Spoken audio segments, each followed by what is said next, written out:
Assalamualaikum warahmatullahi wabarakatuh. Kaifahalukum anak-anak Ustaz? Semoga dalam keadaan sehat walafiat dan dalam rahmat Allah Subhanahu wa taala. Amin ya rabbal alamin.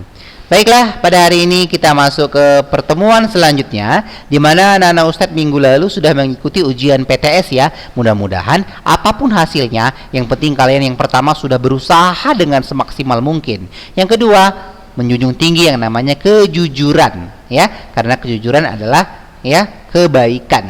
Baik anak Ustadz, mudah-mudahan mendapatkan hasil yang barokah. Amin ya rabbal alamin. Pada hari ini, sebelum kita mulakan pembelajaran pada hari ini, kita mulai dengan basmalah. Bismillahirrahmanirrahim. Adapun pelajaran hari ini kita melanjutkan pertemuan sebelumnya.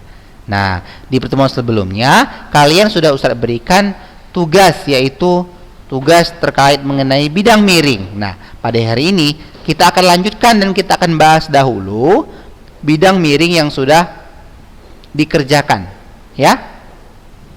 Baiklah, akan lihat. Nah, ini dia. Ini adalah jawaban salah satu teman kalian ya, tentang pesawat sederhana. Jadi kita masih lanjutkan pesawat sederhana. Baik, yaitu yang minggu lalu itu ada bidang miring juga, ada tuas juga ya. Nah, baik, ini Ustaz ambil jawaban tercepat dan benar, yaitu teman kalian Sadik Fikri dari kelas 8C.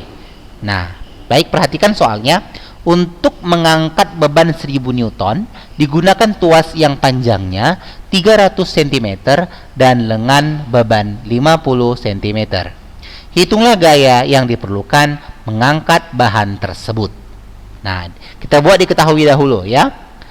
Baik, bebannya berarti W. Kenapa sih beban itu lambangnya W? Bahasa Inggrisnya weight ya, gaya berat. Jadi gaya itu sebenarnya macam-macam. Ya, ada gaya berat. Jadi sebenarnya gaya juga ya, tapi gaya berat dia W. Sama satuannya juga Newton.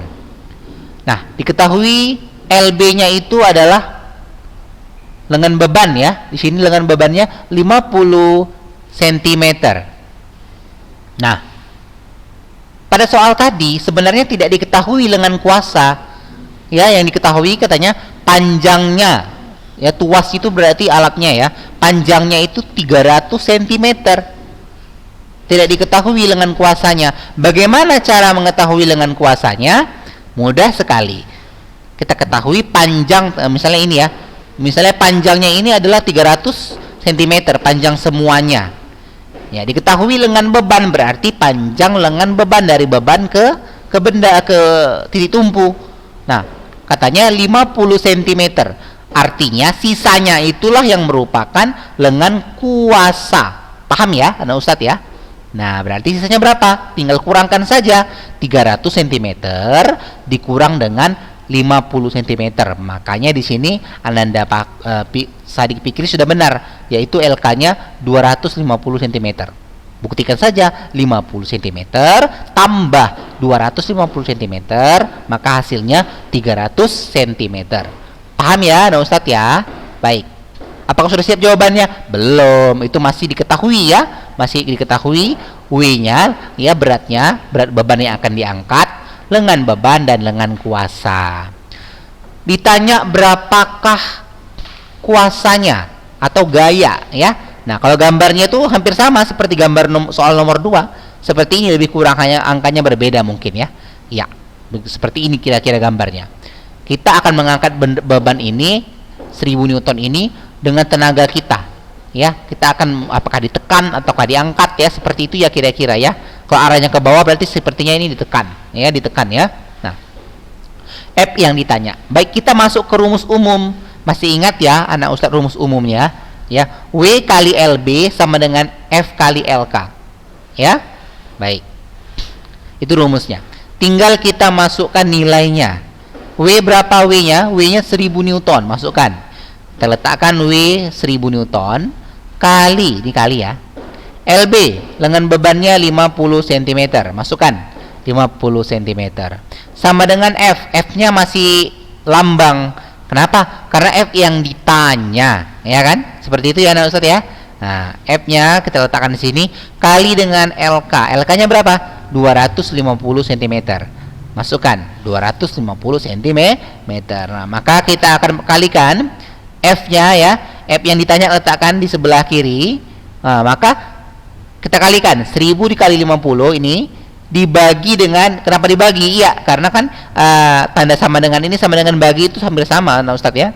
Maka per 250. Nah, kita kalikan 1000 dibagi 50.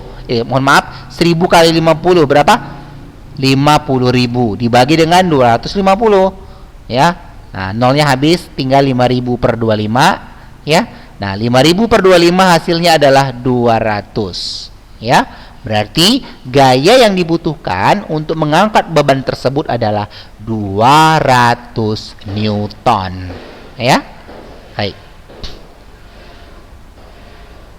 Nomor 2, perhatikan gambar ya. Lihat gambarnya. Ini sama dengan nomor 1 ya. Caranya persis sama seperti nomor 1. Diketahui beban 300 Newton ini kalau nggak salah ya. Iya benar. Ini 800. Oh mohon maaf, 800 bukan 300 ya. Mungkin tulisannya Sadik pikirin terlalu cantik ya, terlalu rapi ya. Jadi bacanya ini agak-agak ini ya. Masya Allah tulisannya bagus nih. Baik. 800 ini adalah gaya beratnya. Ya.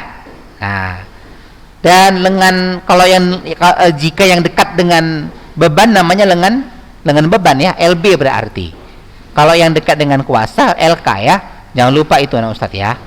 Nah, berarti LB-nya 40 cm, LK-nya 100 ya, mohon maaf, 160 cm. Nah, jadi ditanya adalah sama seperti soal nomor 1, ditanya adalah kuasanya atau gayanya. Paham ya anak Ustadz ya? Baik. Maka ya ini diketahui sudah dibuat semua ya, W 800 Newton. Maka seperti ini anak Ustadz, untuk menjawab soal yang hitung-hitungan biasakan buat diketahui ya. Nah, diketahui sudah rapi, langsung bawa ditanya ya, F ya. Nah, insya Allah dengan kerapian maka kita akan lebih mudah untuk mengerjakannya. Seperti tulisan Ananda Sadik Fikri ini, Masya Allah rapi ya. Jadi kita paham untuk melihatnya ya. Nah, jadi bagi anak-anak Ustadz yang tulisannya belum rapi, mohon maaf ya, yang kurang rapi. Nah, jadi dirapikan mulai sekarang ya. Nah, karena nanti ada manfaatnya insya Allah. Baik. Kita masukkan nilainya sama seperti nomor 1. W kali LB sama dengan F kali LK. Ya, rumusnya jangan terbalik-balik nah ya.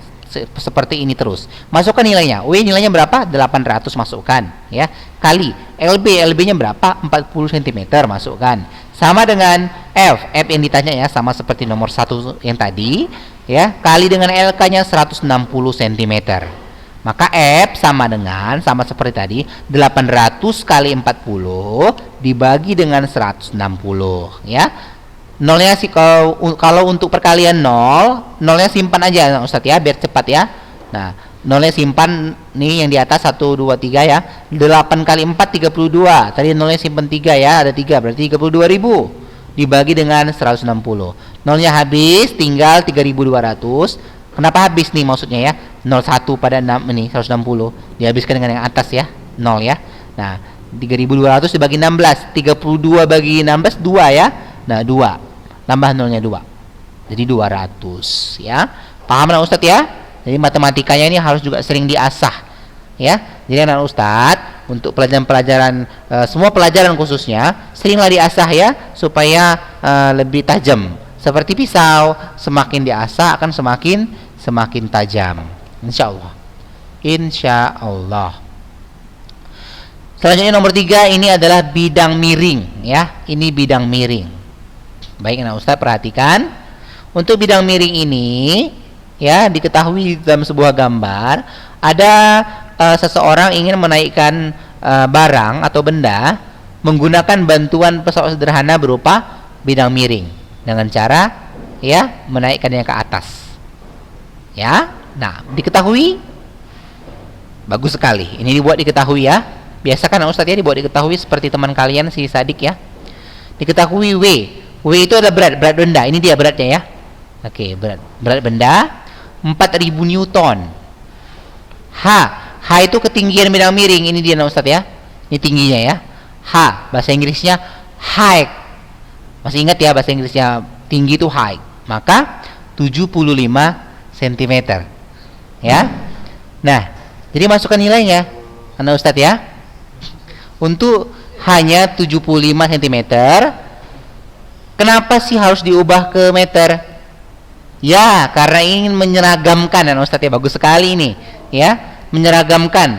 Nih, kalau untuk tinggi 75 cm, ini S-nya jaraknya ini dari sini kemari 3 meter. Nah, maka satuannya harus sama Anak Ustadz. Kalau ini meter, ini juga harus meter. Kalau ini sentimeter, ini juga harus sentimeter. Artinya ini boleh diubah ke sentimeter boleh, atau sebaliknya ini yang diubah ke meter. Paham ya? Baik, kita lanjutkan. Ditanya F ya. Nah, rumusnya Anak Ustadz hampir sama persis dengan tuas ya. Ya, W kali H sama dengan F kali S. Jadi W gaya berat ini dikali dengan H tingginya, ini dia, sama dengan F ini gayanya, kalikan dengan ini jaraknya. Jadi sebenarnya konsep rumusnya itu hampir sama dengan pengungkit ya.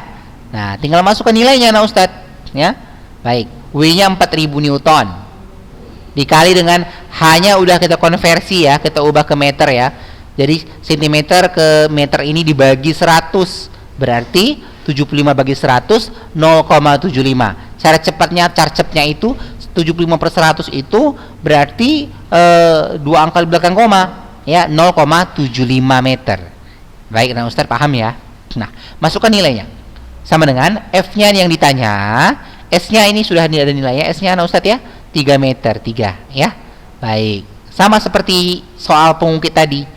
Berarti F sama dengan 4000 kali 0,75 dibagi dengan 3 ya. Maka 4000 kali 0,75 ya, itu hasilnya 3000 ya. 3000 dibagi dengan 3 berapa? 1000. Nah, mengalihkan bilangan bulat 4000 ini dengan pecahan, cara mengalihkannya sangat mudah Anak Ustadz ya. Nah, sangat mudah. Boleh dengan cara mengubah pecahan desimal ini ke pecahan biasa, atau boleh langsung. Kalau langsung seperti ini Anak Ustadz ya. Ya, ini 4000 kan nolnya 3 ya. 0,75 ini berarti 75/100. Nah, makanya bisa dibagi. 0 pada 4000 ini dibuang 2. Kenapa dibuang 2? Karena 75 ini tadi per 100 ya. Per 100 itu nolnya 2. Berarti nolnya hilang, tinggal 40 dikali 75. 40 kali 75 nanti kalian kalikan hasilnya 3000. 3000 dibagi 3 hasilnya 1000. Mudah ya Anak Ustadz ya. Baik. Demikianlah jawaban di pertemuan sebelumnya. Kira-kira 2 minggu lalu ya Anak Ustadz insyaallah ya, kalau nggak salah ingat Ustadz ya. Nah, jadi bagi kalian yang nilainya ataupun masih skornya masih salah ataupun jawabannya salah, kalian buat ya Nak ya, supaya jawaban kalian itu kalian pahami lagi dan kalian mengerti. Nah, ilmu ini nanti akan berkembang lagi ketika SMA. Maka ini masih SMP Anak Ustadz. Nanti SMA nanti akan ada lagi soal ini. Maka mulai sekarang kalian terus belajar supaya mempersiapkan masa depan dunia dan akhirat ya. Jangan lupa, masa depan tidak hanya di dunia anak-anak Ustadz, tapi di akhirat. Baik, kita lanjutkan ya. Nah, bagi yang kurang paham tentang materi yang barusan Ustadz jelaskan, bisa diulangi lagi video yang tadi ya. Baik. Nah, inilah gambar tadi bidang miringnya. Baik, anak Ustadz, kita akan lanjutkan materi kita, yaitu tentang katrol. Nah, ini juga bagian dari pesawat sederhana. Yang pertama, kita udah bahas tentang tuas atau pengungkit. Nah, kita juga udah bahas tentang bidang miring. Nah, hari ini kita akan bahas katrol. Ya, baik. Katrol, pernahkah kalian melihat katrol? Ini seperti contoh gambar yang Ustadz tayangkan ya, nah Ustadz ya. Nah, katrol pada timba sumur. Nah, ini katrol nah Ustadz, jenis katrol tetap ya. Ada lagi yang pernah kalian lihat di sekitar rumah ataupun sekitar sekolah kalian? Nah, kalau di sekolah itu ada tiang bendera, tapi bukan tiangnya nah Ustadz ya, bukan tiangnya. katrol untuk kerekan tali benderanya, ya itu juga katrol tetap juga. Nah, jadi apa itu katrol? Katrol merupakan pesawat sederhana berupa roda yang sekelilingnya dilalui tali atau ranti, ya tali atau ranti. Nah, roda tersebut berputar pada sumbu yang dipasang pada sebuah kerangka. Nah, selanjutnya kita akan bahas tentang jenis-jenis katrol. Sebelum kita membahas jenis-jenis katrol, ya sebenarnya apa sih guna katrol? Ya kita akan kembali ke tema kita, yaitu pesawat sederhana. Ya, pesawat sederhana itu merupakan alat yang membantu pekerjaan manusia yang dia tidak menggunakan mesin. Kalau udah menggunakan mesin, Ustadz, itu berarti bukan pesawat sederhana. Dia pesawat rumit, misalnya pesawat terbang. Nah, pesawat terbang itu cara pembuatan dan cara penggunaannya itu harus memiliki pengetahuan tertentu. Sedangkan kalau seperti misalnya kerekan sumur ini sudah biasa kita gunakan dalam kehidupan sehari-hari, ya. Maka ini membantu. Coba kalian bandingkan, misalnya di rumah kalian atau di rumah saudara atau di rumah nenek kalian ada timba sumur. Ada sumur ya yang menggunakan timba maksudnya. Nah, coba kalian bedakan jika tidak menggunakan timba, tidak menggunakan katrol itu bagaimana? Apakah lebih sulit atau lebih mudah? Atau bahkan lebih mudah menggunakan katrol atau maka sebaliknya? Maka jawabannya adalah lebih mudah menggunakan katrol, ya. Maka itulah yang dikatakan pesawat sederhana, ya. Baik, jadi ada 3 jenis pesawat sederhana, yaitu mohon maaf, kok pesawat sederhana ya, 3 jenis katrol, ya. Jadi ada 3 jenis katrol, yaitu katrol tetap, katrol bergerak, dan katrol ganda, ya. Baik, kita akan bahas. Ini dia katrol tetap. Perhatikan anak Ustadz. Nah, hari ini kita hanya belajar tentang teori aja ya, untuk perhitungannya insya Allah minggu depan. Katrol tetap. Nah, prinsip katrol tetap itu sama dengan pengungkit jenis pertama. Misalnya gunting, ya, itu jenis pertama. Linggis, apalagi nah Ustadz, kan sudah ujian praktek ya tentang pesawat sederhana ya. Nah, jadi sama dengan pengungkit jenis pertama, yaitu titik tumpu terletak di antara titik beban dan titik kuasa. Ini titik tumpunya anak Ustadz, tempat bendanya bertumpu. Ini bebannya, misalnya titik timba air misal ya. Ini berarti bebannya di sini. Ya, sini kuasanya. Kuasa artinya kita tempat memegang tenaga kita di sini. Kita pegangnya di sini. Ya, nggak mungkin pegang di sini ya, nggak cocok pegangnya di sini. Jadi menggunakan katrol juga harus tahu anak Ustadz ya, yang belum pernah pegang katrol ya minimal tahu teorinya bagaimana ya menggunakan katrol. Baik. Nah, pada katrol tetap lengan bebannya itu OB. Perhatikan ini O, maksudnya titik O ya anak Ustadz ya. Ini OB, ini adalah lengan beban karena dekat dengan beban ya. Sedangkan lengan kuasanya adalah OA ini kemari ya. Nah, baik. Sehingga KM ini merupakan keuntungan mekanik. Keuntungan mekaniknya LK dibagi dengan LB sama dengan 1. LK itu lengan kuasa, LB itu lengan beban. Berarti tidak didapat keuntungan mekanik, tetapi didapat keuntungan arahnya saja. Ya, seperti itu. Kita lanjutkan ya Ustadz ya. Yang kedua, katrol bergerak. Sebelumnya agak batuk sedikit. Nah, sebelumnya katrol tetap ini contohnya misalnya kerekan bendera, kerekan timba sumur. Nah, itu contoh dari katrol tetap nah Ustadz ya. Baik, kita lanjutkan untuk katrol bergeraknya. Nah, katrol bergerak adalah katrol seperti ini gambarnya, perhatikan ya, agak sedikit berbeda. Katrol yang bergerak bebas saat katrol dipakai. Nah, prinsip kerjanya sama dengan pengungkit jenis kedua. Kalau katrol tetap tadi, prinsip kerjanya sama seperti tuas jenis 1. Kalau katrol bergerak, prinsip kerjanya sama seperti tuas jenis kedua. Itu diingat ya Ustadz ya. Yaitu titik beban terletak di antara titik tumpu dan titik kuasa. Ini di tengah-tengah ya. Lihat yang di tengah-tengah. Kan seperti itu ya, lihat yang di tengah. Nah, berarti ini titik bebannya di tengah-tengah, ini titik kuasa, ini titik tumpu ya. Baik. Pada katrol bergerak lengan beban BT, ini dia. Kenapa diganti T? Boleh-boleh saja diganti O ya. Ini supaya membedakan dengan katrol bergerak, katrol tetap tadi anak-anak Ustadz ya. BT ya, setengah lengan kuasa. Berarti setengah lengan kuasanya. Nah, sehingga KM keuntungan mekanis untuk katrol bergerak adalah 2. Kalau keuntungan mekanis pada katrol tetap itu 1, keuntungan mekanis pada katrol bergerak itu adalah 2. Berarti untuk mengangkat cukup gaya setengah bebannya. Artinya apa? Lebih ringan ini Ustadz ya. Lebih ringan ya. Katrol bergerak.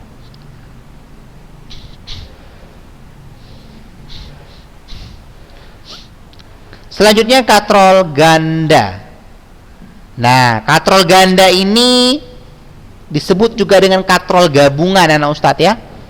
Ada istilah lain, ada yang menyebutnya takal ya. Kalau takal itu dia gabungan.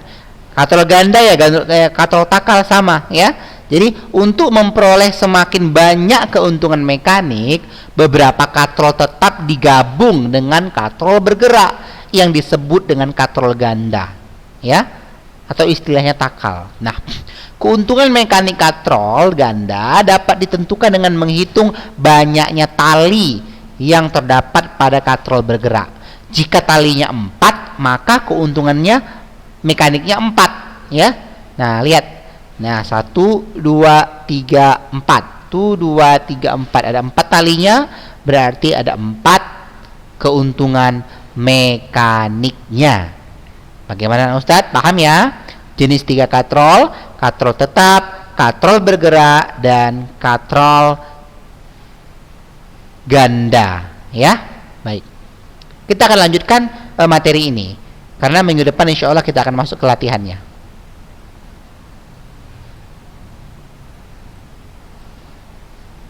Nah Ustadz, perhatikan, kita masuk ke pesawat sederhana yang keempat. Baik, nah ini lagi musim sepeda nih Ustadz. Yang ada punya sepedanya alhamdulillah, yang belum ada nabung ya biar bisa beli sepeda. Kalau nggak ada ya nggak apa-apa ya. Baik, nih adalah roda bergigi atau roda berporos seperti itu ya. Nah perhatikan, gear adalah sepasang atau lebih roda bergigi yang saling berhubungan yang berfungsi meneruskan gaya dan gerakan. Nah, jadi sepeda merupakan contoh dari roda berporos karena menggunakan roda. Nah, efisien. Pernah dengar ya kata efisien ya? Efisiensinya energi keluaran bermanfaat dibagi dengan energi masukan total. Itu efisiensi ya. Baik. Jadi seperti misalnya setir mobil yang bulat, ya itu juga contoh dari roda berporos. Baik. Perhatikan penjelasan berikut ini. Pesawat sederhana dalam rangka manusia. Ternyata di rangka manusia ada pesawat sederhana. Nah, tubuh kita ini juga bekerja sebagai prinsip pesawat sederhana. Otot-otot di leher bekerja ketika kita sedang mendongakkan kepala. Nah, jika dianalogikan dengan pesawat sederhana, maka leher merupakan titik tumpu. Dagu merupakan posisi beban dan kepala merupakan gaya. Jika posisi titik tumpu berada di antara beban dan gaya, maka ini adalah pesawat sederhana tipe pertama. Ya, ternyata gerakan kita ini merupakan contoh dari pesawat sederhana.